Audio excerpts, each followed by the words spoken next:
اور یا ان کے بارے میں بات کرے، بلکہ نبی کو بات کہہ کر ساری بات بتائی جا رہی ہے اور ان کو اس قابل نہیں سمجھا جا رہا ہے کہ ان کے بارے میں یا ان کو مخاطب کر کے بات کی جائے۔ وَمَا لَكُمْ، اب یہاں جو ہے نا جمع لگا دیا ہے، اسی آیت کے اول میں مفرد ایک نبی کو، پھر وَمَا لَكُمْ کیا ہو گیا آپ کو، یہاں نبی کے ضمن میں ان کو جو ہے خطاب کیا جا رہا ہے، وَمَا لَكُمْ کیا ہو گیا آپ کو۔ یہ جو ہم اپنی زبان میں بھی کہتے ہیں، یا بلکہ یہ جو جملہ تقریباً تمام زبانوں میں اس طرح کا محاورہ استعمال، کیا ہو گیا آپ کو، یعنی آپ کا عقل کام نہیں کر رہا ہے، آیا آپ کی سوچ کام نہیں کر رہی ہے، آپ کو سمجھ نہیں آ رہی ہے، اتنی سادہ سی بات ہے۔ وَمَا لَكُمْ کیا ہو گیا آپ کو۔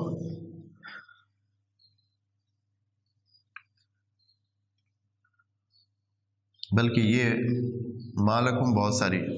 دوسری آیات میں ہے، مالکم جیسے یہ اس طرح کا جو میں نے ابھی کہا ہے، یہ ما نافیہ ہے، یہ مائے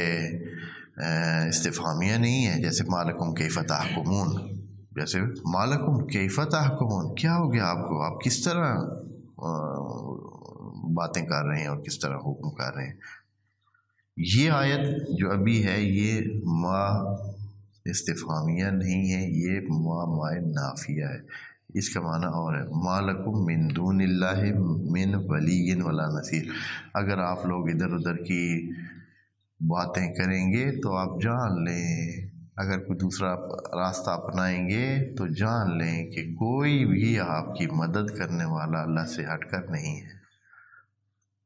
اگر دنیا میں کوئی مدد ہے، اگر دنیا میں کوئی چیز ہے، اگر دنیا میں کوئی سلسلہ ہے، ما لکم من دون اللہ من ولی ولا نصیر، نہ تو کوئی آپ کا دوست ہے، یعنی اللہ کہتا ہے کہ میں آپ کا دوست ہوں، میں آپ کے بھلے کے لیے سوچتا ہوں، یعنی میں آپ کے لیے آپ کے بھلے کے لیے کرتا ہوں، مجھ سے زیادہ بھلے کا کون آپ کو مل سکتا ہے۔ ولا نصیر، اور نہ ہی اگر آپ چاہیں کہ کوئی مدد کرنے والا ہے، فرض کریں کہ آپ کا کوئی بھلے والا ہو بھی، آپ کہیں کہ میری ماں میری جو ہے نا بہت بھلے کا سوچتی ہے، ہاں میرا باپ جو ہے وہ بہت بھلے کا سوچتا ہے، میرا چاچو ماموں دوست احباب قبیلہ ملک فوج فلاں یہ میرے بھلے کے سوچتے، کوئی اگر ایسے سوچنے والا ہو بھی تو اگلے جملے میں کہتا ہے کہ بندے خدا کسی کے پاس کچھ ہے کیا جو وہ کوئی تیری کوئی مدد کر سکے، ولا نصیر کوئی مدد نہیں کر سکتا ہے، نہ تو آپ کا کوئی اللہ سے بڑھ کر دوست ہے، نہ ہی کوئی آپ کے، اگر فرض کریں آپ ذہنی طور پر یہ سوچتے بھی ہوں کہ فلاں میرا ولی ہے، دوست ہے، قریبی ہے، تو کوئی اللہ سے ہٹ کر مدد کرنے والا تو ہے ہی نہیں، کائنات اس کی ہے، خالق وہ ہے، قدیر وہ ہے، وہ سب کچھ ہینڈل کر رہا ہے، وہی رب ہے، وہی چلا رہا ہے، آپ تو سانس بھی نہیں لے سکتے، آپ کا سانس روک لیں ہم تو کوئی ہے دنیا میں پاور جو آپ کو سانس واپس دے دے، جن کا ہم روک لیتے ہیں پھر ان کو واپس دے دیں آپ لوگوں، کوئی اگر آپ کا نصیر ہے تو لے آئے۔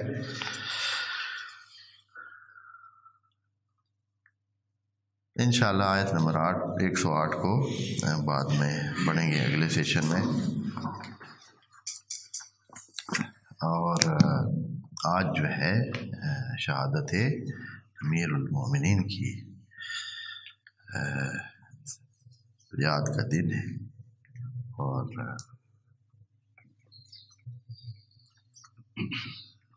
یہ چیز جو ہے کتنی دردناک ہے کہ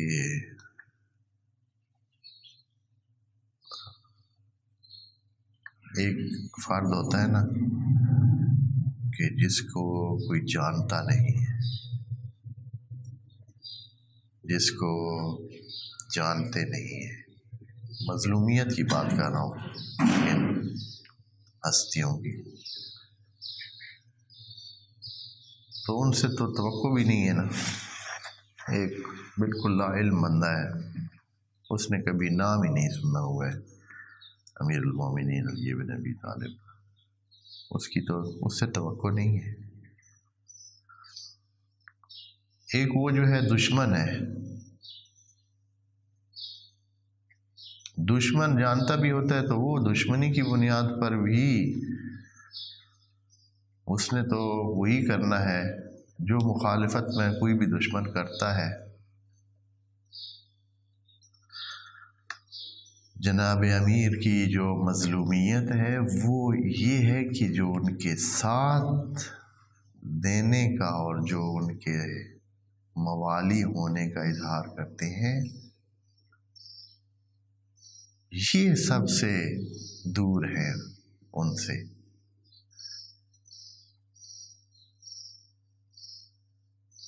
یہ لوگ کسی طرح ان کا رنگ ان کے رنگ کے ساتھ نہیں ملتا ہے، یعنی ہم جو اپنے آپ کو سارے مولائی اور علی والے شمار کرتے ہیں، جتنا ظلم ہماری طرف سے اس ہستی پر ہو رہا ہے اور کسی سے نہیں ہو رہا ہے۔ وجہ یہ ہے کہ دوسروں سے تو توقع نہیں ہے کہ وہ کیا کریں۔ آیا ان کی زندگی کے رنگ ہمارے سامنے نہیں ہے؟ اگر پتہ نہیں ہے تو پھر ہے۔ آیا ہم اسی طرح ہیں جس طرح کے، یا کوئی چیز ہماری، یا کوئی ہماری مثال کے طور پر لے لیتے ہیں، ایک ایک کر کے چیزیں دیکھیں، آیا ہمارا سونا اور جاگنا کسی طرح اس کے ساتھ ملتا ہے؟ آیا ہم میں سے کوئی ہے جو دعویٰ کرے کہ اے دن، میں تو تمہیں ہر روز آتے ہوئے دیکھتا ہوں، کبھی تو نے بھی مجھے سوتے ہوئے دیکھا ہے کہ تو آئے اور میں سویا ہوا ہوں؟ میں تمہیں آتے ہوئے دیکھتا ہوں، تو مجھے کبھی سوتا نہیں دیکھ سکتا۔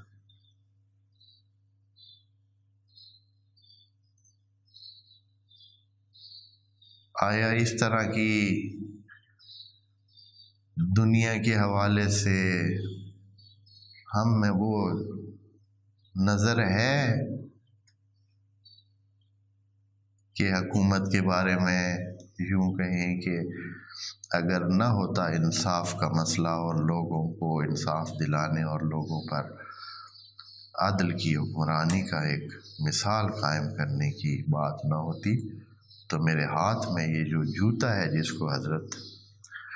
اور لگا رہے تھے، اس کے ساتھ اس کو سی رہے تھے اور اس کو جوڑ رہے تھے،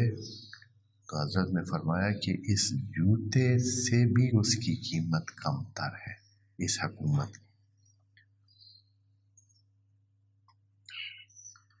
ہم میں سے کون کرے گا یہ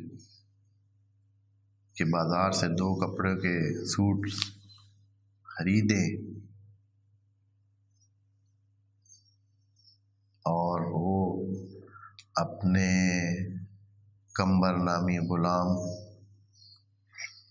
کو دیں اور کہیں کہ یہ جو اچھے والا سوٹ ہے یہ تیرا ہے، اور یہ جو دوسرا سوٹ ہے یہ جو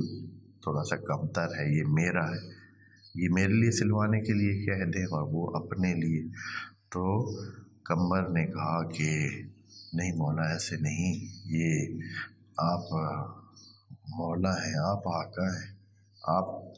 آپ نے یہ سلوانا ہے، میں یہ سلواؤں گا۔ تو حضرت نے کہا کہ نہیں، میں بوڑھا ہوں، تم جوان ہو، بوڑھوں کے لیے کوئی لباس بھی ہو جائے کوئی مسئلہ نہیں ہے، جوان جو ہے وہ اچھا لباس پہنے، تم یہ پہنو، میں یہ پہنوں۔